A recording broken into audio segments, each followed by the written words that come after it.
আমার মাফ করে দাও। তুমি তো আমাদের মা। আমি তোমার কাছে মাফ চাইছি, তুমি সত্যি আমার মাফ করে দাও।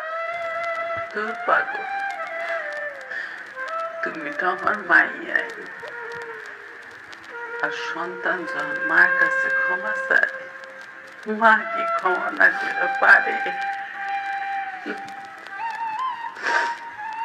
ঠিক আছে, তোমরা বসো, আমি তোমার লেগা সুন্দর করে দুধ চা বানায় নিয়ে আসি।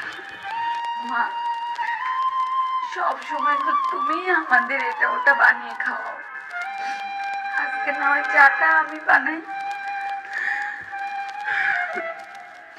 তুমি আসো, এখানে বসো।